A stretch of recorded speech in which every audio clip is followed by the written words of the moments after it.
পাবলগীয়া এই সকলকো পিয়ৰ ব্যৱস্থা গৌৰৱ গগৈ ডাঙৰীয়াৰ মুখ্যমন্ত্ৰী হ'ব তানজিল হুছেইন আপোনালোকৰ বিধায়ক হ'ব আল্লাহৰ ওপৰত তাৱাক্কুল কৰি ভগৱানৰ ওপৰত হাকি ৰাখি কৈছো আৰু এই শকত আপদ ৰকিবুল হুছেইন কিনাৰত ৰখি থাকিব পাবনে ভাই ৰাইজ আপোনালোকে ৩০০০ টকাকৈ দিয়া হ'ব এতিয়া মোক দিছে যে অন্য সমষ্টিত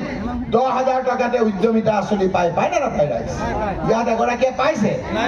লাখপতি বাইদেউৰ কোনোবাই পাইছে এগৰাকী কোনোবাই লাখপতি পাইছে কংগ্ৰেছৰ দিনত আপোনালোকে বস্তু পাইছিলে নাই ৰাইজ আঁচনি আছিলে নাই পাই পাহৰি গলো আমি সন্তান জন্ম হোৱাৰ খবৰ পোৱাৰ লগে লগে মামণি আঁচনি মাজনী আঁচনি পাইছিলে নাই বিয়া নোহোৱা ছোৱালীজনী ঘৰত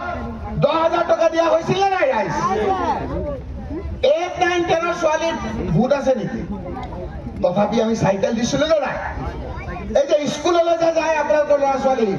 দুপৰীয়া খোৱা কেতিয়াৰ পৰা আৰম্ভ হৈছিল তৰুণ গগৈ চৰকাৰৰ দিনত এই যে ইউনিফৰ্ম দিয়া আৰম্ভ হৈছে ফ্ৰী ইউনিফৰ্ম কাৰ দিনত হৈছিল কংগ্ৰেছৰ দিনত হৈছিলে ফ্ৰী কিতাপ দিয়া কাৰ দিনত আৰম্ভ হৈছিলে কংগ্ৰেছৰ দিনত আৰম্ভ হৈছিলে ৰাইজ ৩ টকীয়া চাউল কাৰ দিনত আৰম্ভ হৈছিলে ৩ টকা চাউল যেতিয়া দিছিলো বজাৰত ২৫ টকাকে আমি কিনি দিছিলো ২২ টকা ফ্ৰী দিছিলো কিন্তু চাউল দি আমি ভোট খোজা নাছিলো আৰু এতিয়া হিমন্ত বিশ্বই সেই ৩ টকাটো ফ্ৰী কৰি কৈছে আমাক ভোট দিয়ক ঠিক আছে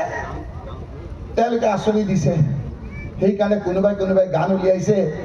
যে চামুচ দি দিছে বেলচা মাৰি লৈ গৈছে লৈছে নে নাই দালিৰ দাম কিমান হৈছে দালিৰ দাম ১২০ টকা আগতে কিমান আছিল ৬০ টকা মনত ৰাখিব ৰাইজ তেলৰ দাম কিমান